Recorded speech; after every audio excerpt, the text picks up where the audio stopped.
All right, ladies and gentlemen, welcome back to the Dance Studio Network podcast. Your host, Jonathan Chatham, and joining me for part 3 is Miss Londyn Alexander.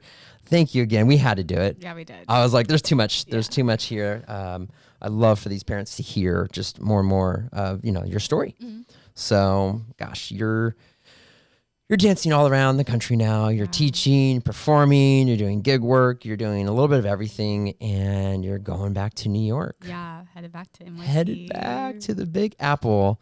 So I guess, kind of this next part, I'd like to just continue to dive deeper on, things that maybe you wish you could tell yourself if, going back, now that you have all this knowledge and experience. Yeah, I think this is like a good question. I'm trying to think about what I would tell myself. I think I would tell myself, honestly, just to be a little bit kinder to myself. I think my personality is I'm very kind of type A and I like things to go according to plan. And so I think when things didn't maybe pan out exactly how I wanted, I was very tough and I took it out on myself rather than maybe looking at it and being normal. I mean, maybe the circumstances just weren't. Yeah. And you can't will everything into existence as much as you would like it to. Yeah. So I think definitely I would just tell myself to be kinder and it's okay. 'Cause I think I was definitely if something didn't work out for me, I would be in the studio probably the next hour doing a ballet bar trying to make it happen, which I'm I think that can lead to burnout for sure, and also just overexerting yourself. You get one body and you have to make the most of it, and if you're grinding and overdoing it, then you're gonna maybe cause harm. Some harm. That was the biggest thing. That's great. I mean, again, kids are tough on themselves. Yeah. Adults, we don't need to be tougher, right? We need to build and inspire. And I think something that a lot of the philosophy I subscribe to is inspire, encourage, and promote versus fear, insecurity, and doubt. 100%. Right? Because it's when you're hard on yourself, what do you start doing? You start treating yourself poorly. Mm-hmm. You start talking down to yourself, and it's almost it can work. It's not healthy, but exactly. it can work. Oh, I should have done this, or I could have said that, or I could have performed it this way. Mm-hmm.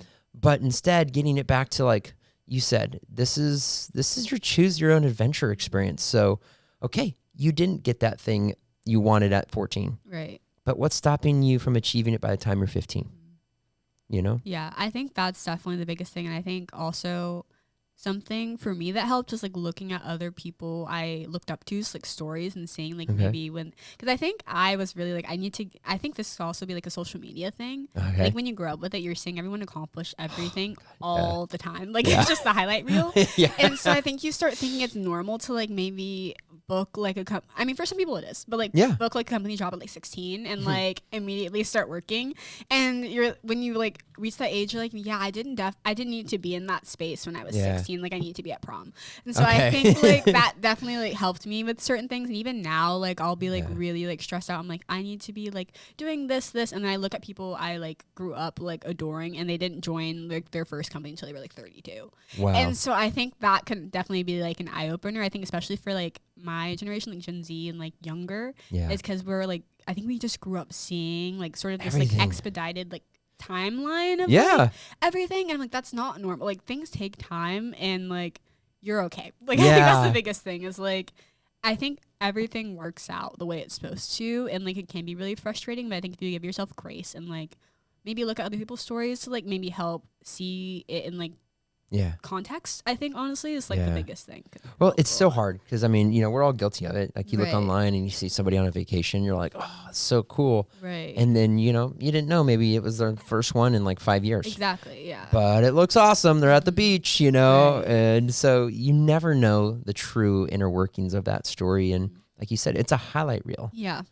And I was could you imagine if we highlight reeled all of our mistakes and mess ups? Oh my gosh. We call it the blooper reel, right? Really? On media, oh, it's hilarious. Actors, messing up their lines. But I'm have you ever seen any other extracurricular where hey, here's all the times we messed up? Exactly. Yeah. You know what I mean? When you're watching a video on Instagram, an Instagram reel, you're seeing their best take. You're not seeing when they fell out of it.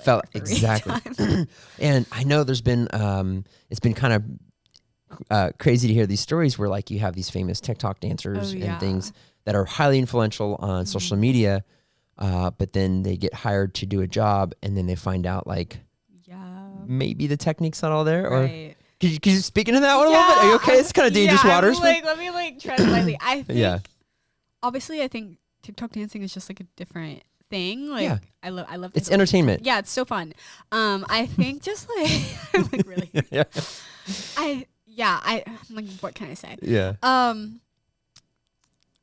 I think it's just like knowing the difference. I think of like the spaces you're in, and I think that's the biggest thing. I think sometimes it's so hard to like flip that switch because there's a lot of like regular dancers who can't hit a TikTok dance. So like I think it's just a mindset thing. But I think like if you're like idolizing maybe TikTok or like social media fame over like your training, that's where it becomes very dangerous. Boom, right there. Yeah. Don't idolize. I think internalize. An issue, especially in the convention space where I'm like, there's so many kids who are like more concerned with like getting a good video.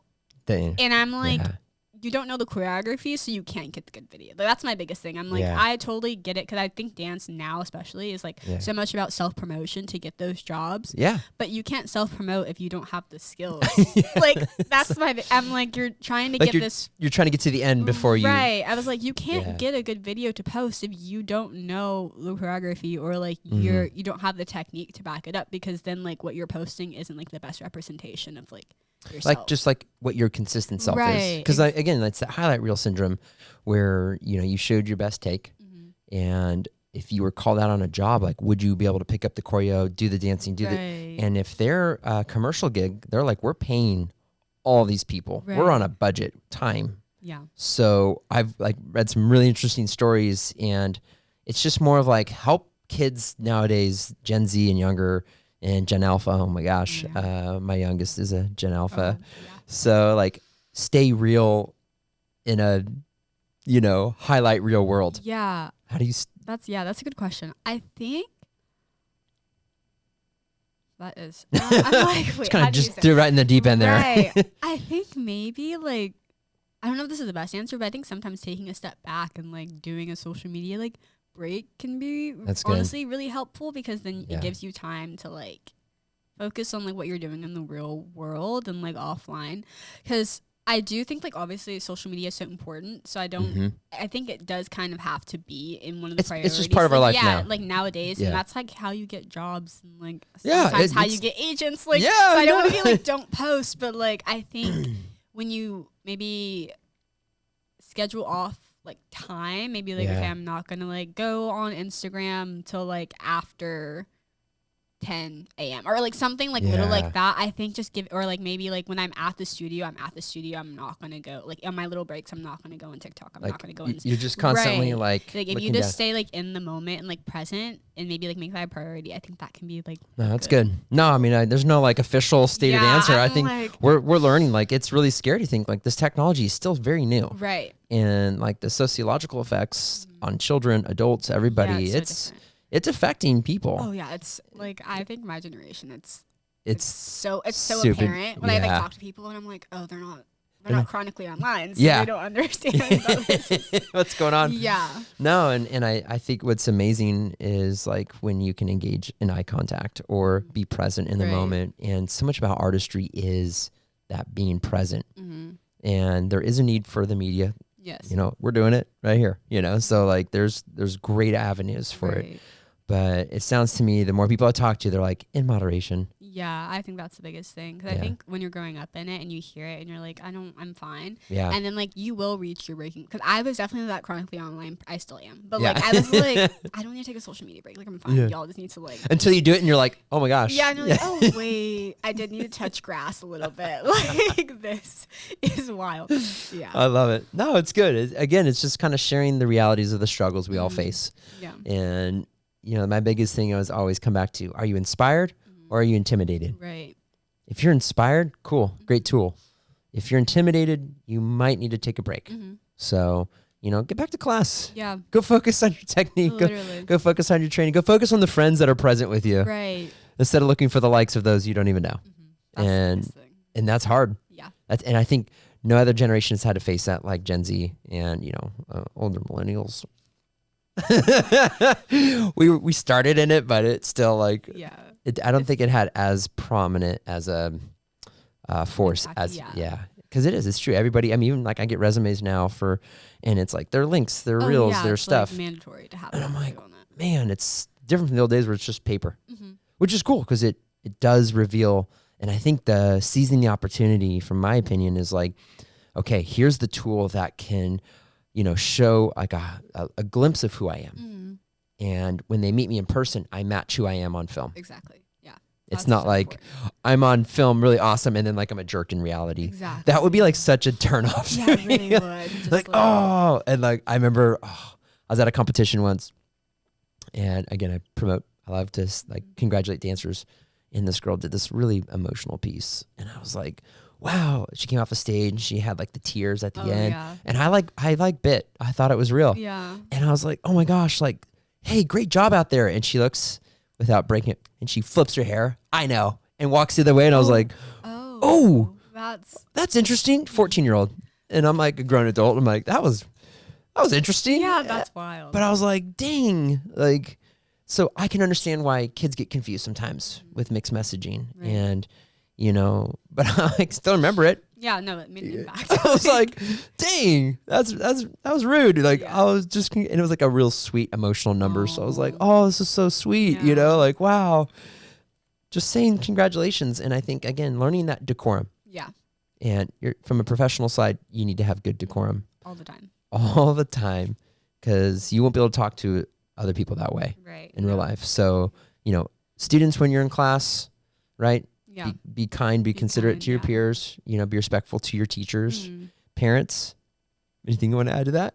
I think parents just do the same. Yeah. Just like, be kind. Because I think that's be courteous. the biggest thing parents don't realize is like your kid could be the sweetest person on planet Earth, but like if you're not and making a bad reputation, that will, unfortunately, like the way of the world is like that's going to impact the jobs they get or like who wants to work with them. And I wish it wasn't that way, but like I've seen it. Where they'd be like, that kid is so talented and I love them, but I can't deal with the parents, so I like they're not going to get this job or they're not going to like win maybe this thing.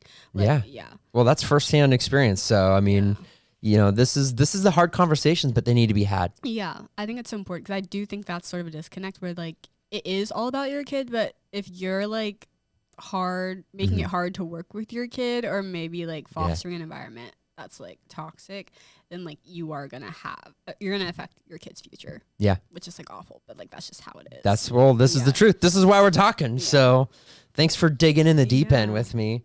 Any final advice, to dancers out there, from those that are beginners or just kind of entering the intermediate or on the cusp of looking at wanting to be like that high competitive level? Yeah, I think just like really listen to yourself and like your body and like know when you need to maybe step back or like pull back. I think that's the biggest thing to like avoiding burnout or like maybe just like losing your like passion for dance is like when you don't listen to your body and you're listening to all the other voices around you. I think that's when like we sort of see that flip. Yeah. It's like, but like when you're like looking inward and like, do I love this or like why don't I love this, and like trying to analyzing it to the root of problems. I think as quickly as you can address that, that's like that's cool. To sustain it. Yeah. Oh man, that's good. That's so good. Well, I'll leave it at that.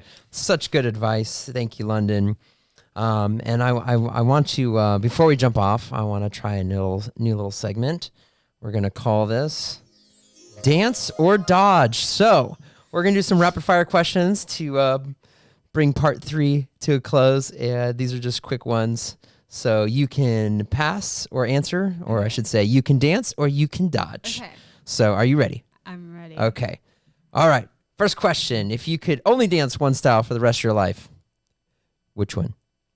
Contemporary. Guilty pleasure dance song. Is there a special song that only you... It changes, but I'm going to say right now it's Feather by Sabrina Carpenter. Okay. That's like my favorite song right now. Funniest dance-related nickname? You ever been nicknamed peers? Not really. I feel like I didn't like this nickname, but I got Londini like in high school. I was called Londini all the time and I hated it. Okay. Because you were so amazing you could just pull off magic? No, I think like everyone had nicknames, and there's just not a fun nickname for that. Wasn't like a Houdini reference. No, they were just like, we need to give you something, and so it went from like Lund to like Low to Lundy, which I didn't like, and they're like, let's do Lundini. And I was like, see, I would see like that would be like that's because you bust out the magic. Right, that could have been that would have made me like it better, but I was just like, guys, this is kind of random. I don't like this. I love it. Do you have any pre-show superstitions? Yes, Ooh. I like.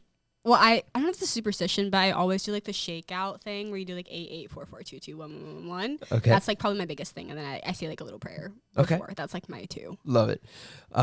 Most unusual place you've practiced dance? Probably like in a parking lot. Parking lot? Yeah. We had like a rehearsal in a parking lot for probably I think like a float or parade thing. You ever on an airplane, you ever like go through choreography? No, I have not. No, okay. I've seen it, but I have not done it. No, you haven't done it. Yeah. You'd end up on TikTok. No. Yeah, literally, I'm like not trying to do that. All right. What's your least favorite dance style? I'm gonna have to dodge that. Dodge. Okay, that's okay. Favorite dance snack? Oh, I don't think this is like the healthiest answer, but I love a Cheez-It. Cheez-It? That's like my tour snack. Like I'm always eating Cheez-It. Classic American. Weirdest feedback you've ever received from choreographer? Oh, I think I have to dodge this one. If you could delete one dance move from existence, what would it be? Guard the odds. I hate guard the odds. They're in a ballet step. It's like a double beat. Okay. It's awful. Okay. I hate guard the odds so much. Have you ever danced in front of a mirror and just laughed at yourself? Yes. Yes, more than once? Yes. Cool. Starstruck meeting another dancer. Oh. This is so embarrassing. Don't say the name. But I have. Okay. And like what happened? I was just like really like embarrassing. Like I couldn't just talk, and I like my voice went up 12 octaves, and I was like talking at a weird pace, and I was like, I can never see this person again. I can never talk to you. I was like, this is actually so humiliating. Oh, I love it.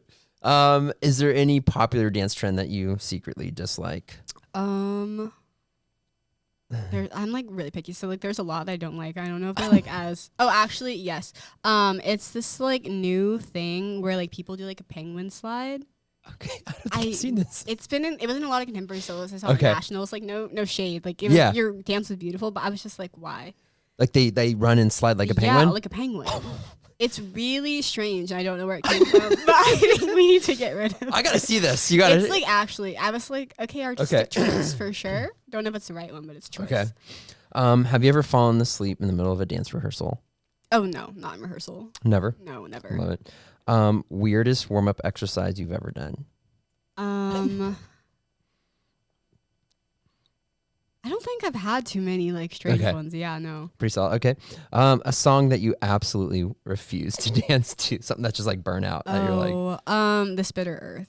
If I hear that song, I know it's really popular, and I just can't do it anymore. It's like, does it just take you?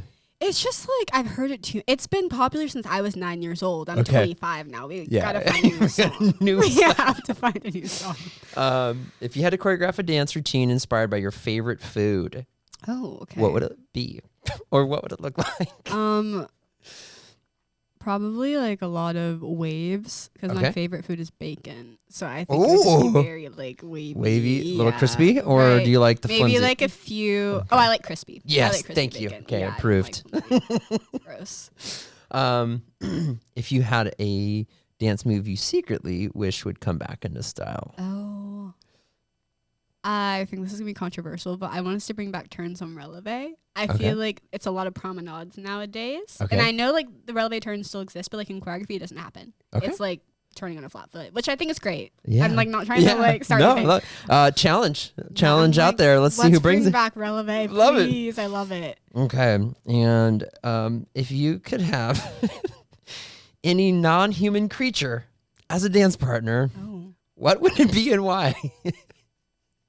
That's a good question. I'm like, what would I?